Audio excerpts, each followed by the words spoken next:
साठी तिला 3 शिक्षा द्यायच्यात ना. अजून आपण फक्त एकच शिक्षा दिली आहे हिला. हो, चला स्वानंदी देवी, पापाची दुसरी शिक्षा भोगायला तयार व्हा. तुझी दुसरी शिक्षा ही आहे की स्टोर रूम मध्ये कळशा ठेवल्यात. 3 कळशा आहेत. अहो मॅडम, पण नाही आणि बीड नाही. या शिक्षा भोगायची नसेल तर माझ्या घरात नच चालती हो. जा जा.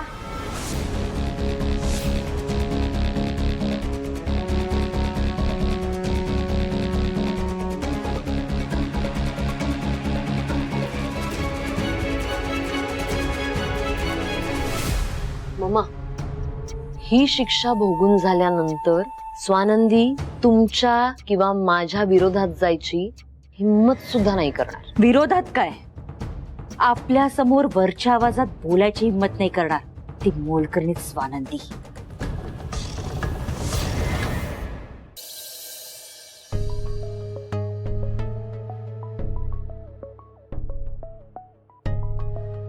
मॅम, ह्या महिन्याचं भाडं.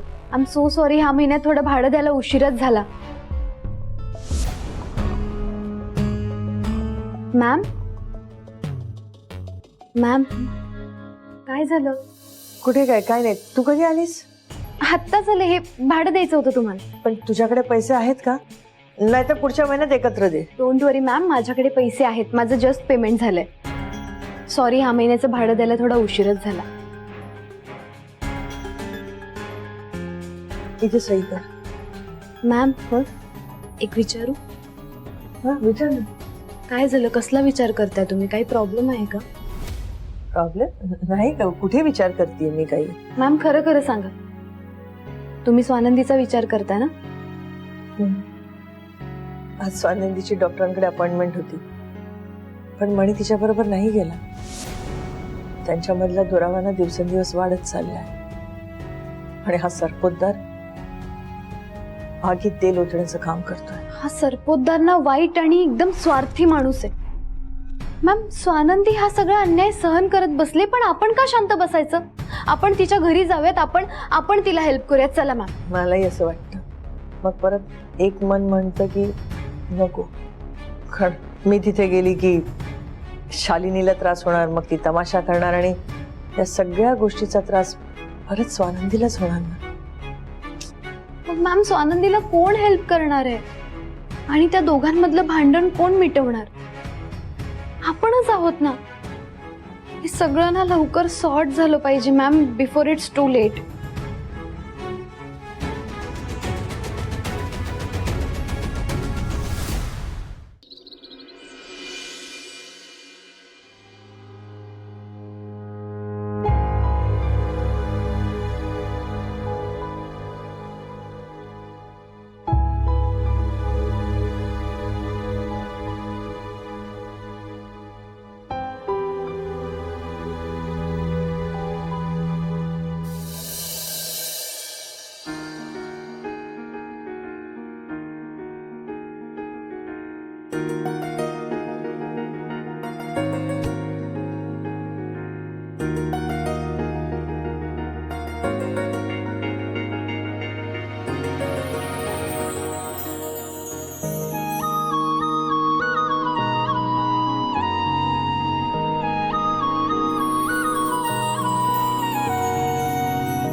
कळशा कुठे ठेवलाय काय माहिती.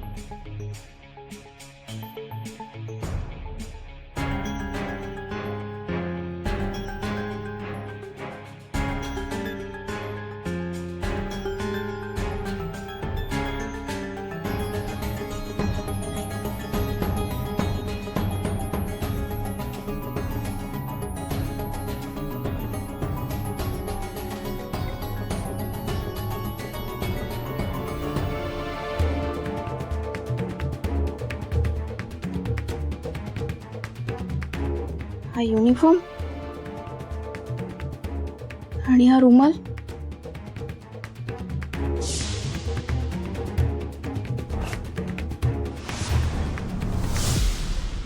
म्हणजे ते टॅक्सी ड्रायव्हर मणी सर होते.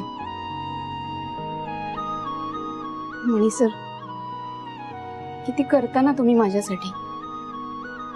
तुम्ही माझ्याशी अबोला धरला, पण हॉस्पिटलला सोडायला तुम्ही माझ्या सोबत आला. थँक्यू. थँक्यू मणी सर. स्वानंदी, कळशाळ्याला किती वेळ? बनवायला गेलीस का तिकडे? मॅडम आले.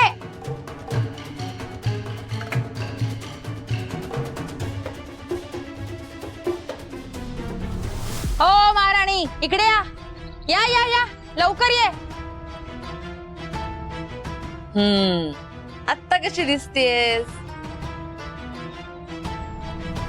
मग मम्मा, हर हायनेसला शिक्षा सांगायची की नाही? हो, लगेच सांगायची. स्वानंदी, तुझी शिक्षा ही आहे, या हंडा कळशी आहेत ना, त्या नळ आहेत ना बंगल्याच्या मागच्या बाजूला, तिकडे जाऊन भरायच्या आणि बंगल्यापर्यंत चालत येऊन सरळ किचन मध्ये जायचं. हे तुझी शिक्षा. पण पाणी पूर्ण भरलेलं असायला हवं. जरा जरी पाणी सांडलं तर पुन्हा जायचं आणि पुन्हा सुरुवात करायची. मॅडम काय बोलताय तुम्ही? ह्या हंडा कळशी डोक्यावर घेऊन चालत पाणी आणू? मॅडम त्रास होईल मला, पायाला लागलाय ना माझ्या. अगं त्रास व्हावा म्हणूनच ही शिक्षा सांगितलीये, तुझ्या मजेसाठी नाही सांगितलेली. नाही भोगायची का शिक्षा? मग चालती हो बंगल्याच्या बाहेर. लवकर ठरव काय ते, लवकर. काय करणार? मी आणते पाणी. गुड. चला निघा.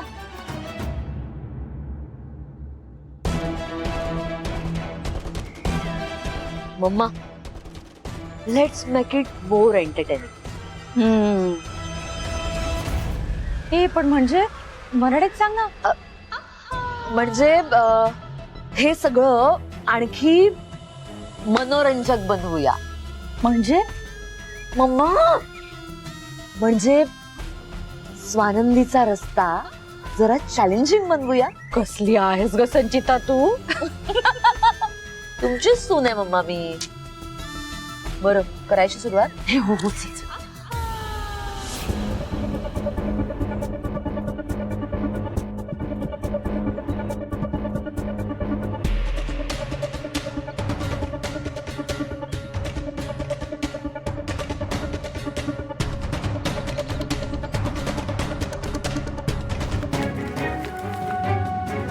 अगं हे काय करतेस? मम्मा, स्वानंदीचा रस्ता मनोरंजक बनवतेय मी.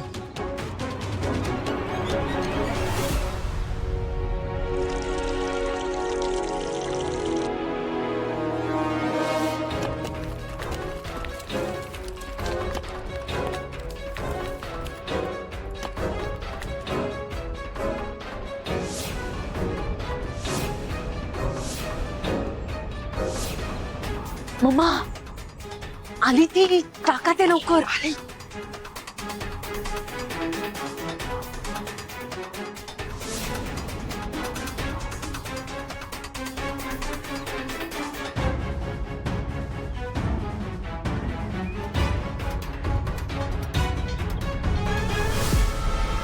ऐगो.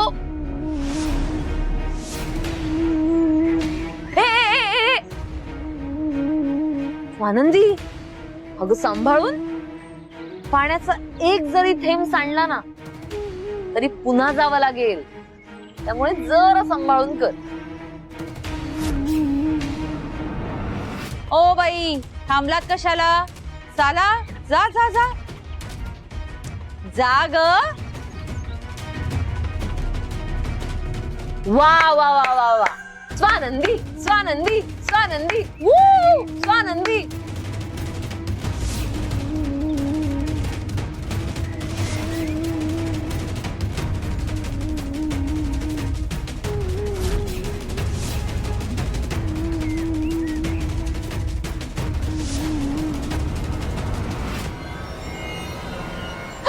स्वानंदी,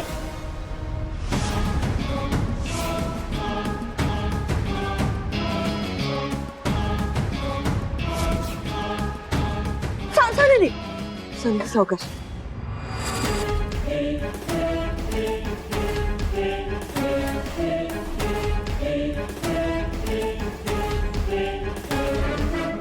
स्वानंदी, स्वानंदी, स्वानंदी डोळे उघड. स्वानंदी काय होते तुला? माझी शिक्षा. मी नाही हरले. स्वानंदी, स्वानंदी, तुला तुला चक्कर आणते. मी डॉक्टरांना बोलवू? नाही मॅडम. काय होतं तुला? हा? कसली शिक्षा? काय म्हणत होतीस तू? काय झालं?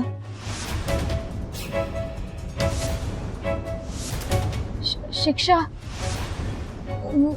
नाही. मी शिक्षा म्हणाले. नाही मॅडम, शिक्षा नाही म्हणाले मी.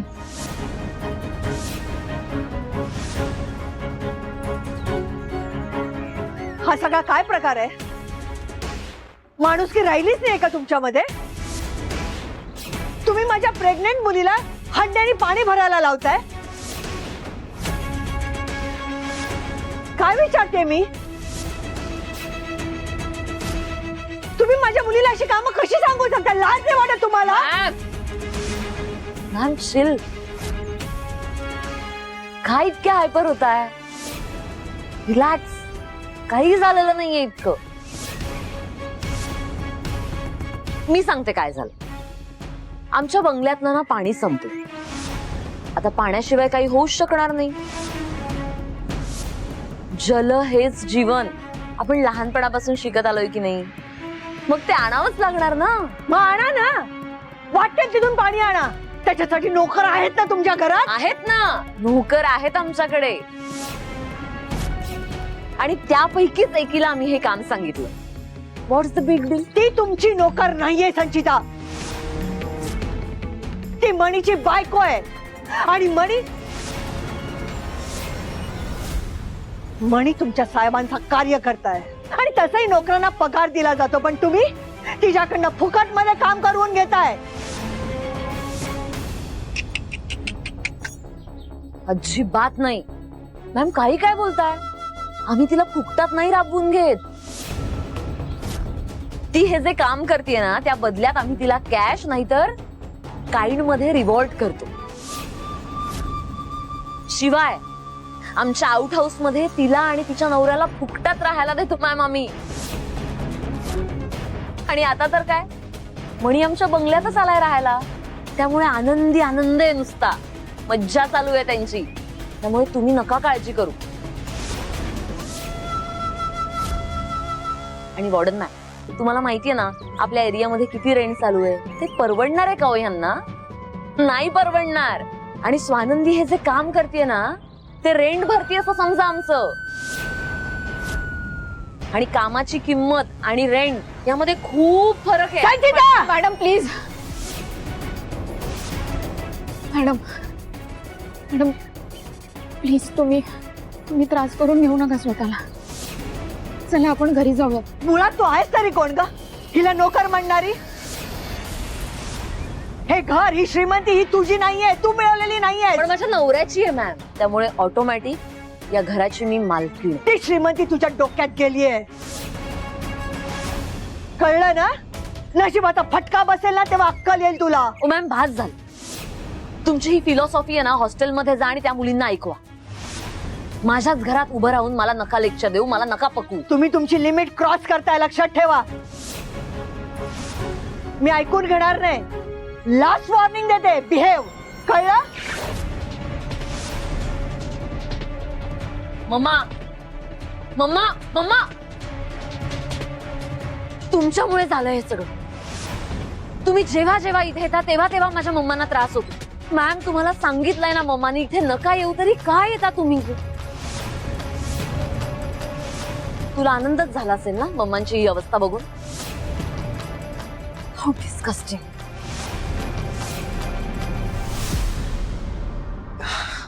या वॉर्डनला हजारदा सांगितलंय आमच्या घरात येत जाऊ नकोस, तरी कशी आली? आता हिला कळलं की स्वानंदीला शिक्षा द्यायला आम्ही त्या कळशा उचलायला सांगितल्यात, तरी भांडून भांडून घर डोक्यावर घेईल. आणि त्यात मणी आला त्याला कळलं तर बापरे, माझ्यावर केवढे चिडतील. तेव्हा काय करू मी? वॉचमॅनला सांगून घराच्या बाहेर हाकलो? नको, तिकडे रस्त्यावर माणसं गोळा करून तमाशे करेल. संचिताला गप्प राहा सांगितलं तरी ही वॉर्डन गप्प राहणार आहे का? काय करू मी? तुम्हाला सांगितलंय ना मम्मानी इथे नका येऊ, तरी काय येता तुम्ही? यांचं तर वाढतच चाललंय. तेव्हा काय करू मी?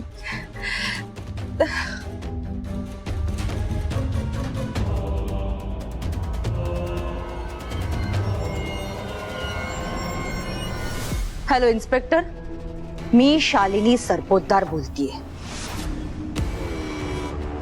बरं मॅम, तुम्ही हिला मुलगी मानत असाल, पण ही या घरची नोकर आहे. आणि नोकरांना काम सांगणं हा क्राईम नाहीये. आणि नोकरांनी सुद्धा कामचुकारपणा न करता ती कामं गप गुमान करायची असतात. तोंड सांभाळून बोल संचिता. स्वानंदी या घरची नोकराणी नाहीये. सून या घरची, लग्न करून आली आहे इथे, नोकरी करायला नाही आलेली. तिचं लग्न तुझ्या नवऱ्याबरोबर होणार होतं, पण तुझा नवरा पळपुटा लग्न मंडप सोडून पळून गेला. तेव्हा तुझ्या सासऱ्याने हिचं लग्न मणी बरोबर लावून दिलं. हिचे हात पाय जोडून हिला विनवण्या करून. कळलं? शब्द दिला होता त्यांनी मला, स्वानंदीला सांभाळीन म्हणून. मग मी तुझ्याशी वाद का घालते ना हेच कळत नाहीये मला. तुझी बौद्धिक कुवतच नाहीये जे मी सांगते ते समजून घेण्याची. माझं भांडण तुझ्या बरोबर आणि शालिनी बरोबर नाहीये. माझं भांडण तुझ्या सासऱ्या बरोबर आहे. ओ वॉर्डन मॅडम, तुम्हाला हजारदा निक्षून सांगितलंय इकडे येऊ नका म्हणून, तरी तुमची एवढी हिंमत, तुम्ही येता नेहमी. येणार, एक वेळा नाही 100 वेळा येणार. दारं बंद केली ना, भिंतीवर उडी मारून येईन, पण येईन. पण माझी मुलगी तुमच्या घरात आहे आणि तुम्ही तिचा छळ करताय. हो का? आमच्या घरात बेकायदेशीररित्या घुसणार तू? हो, मग भोगा आपल्या कर्माची फळं.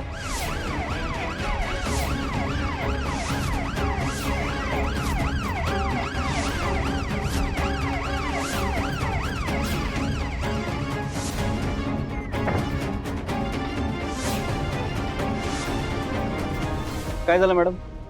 बरं झालं इन्स्पेक्टर तुम्ही आलात.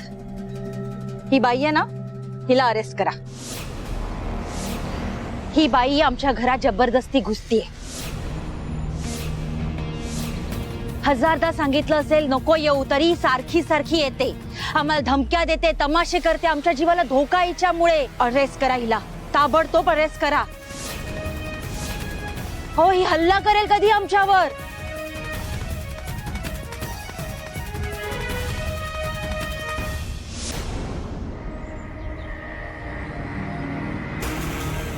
इन्स्पेक्टर साहेब, मला मान्य आहे की मी यांची परवानगी न घेता या घरात आले, पण मी हे का केलं हे ऐकून घ्या. या दोघी मिळून माझ्या मुलीचा छळ करतायत.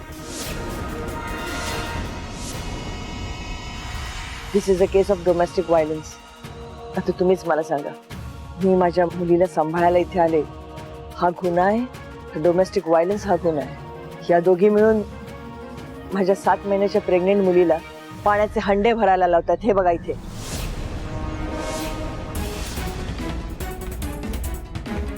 अशा अवस्थेत ती पडली, तिला किंवा तिच्या बाळाला काही झालं तर याला कोण जबाबदार? तुम्ही या दोघींना अरेस्ट करा. मॅडम हे काय? खरा तर गुन्हेगार तुम्हीच दिसताय. नाही, आता ह्यानी जी कंप्लेंट केली त्यानुसार तुम्हाला अटक केलं पाहिजे.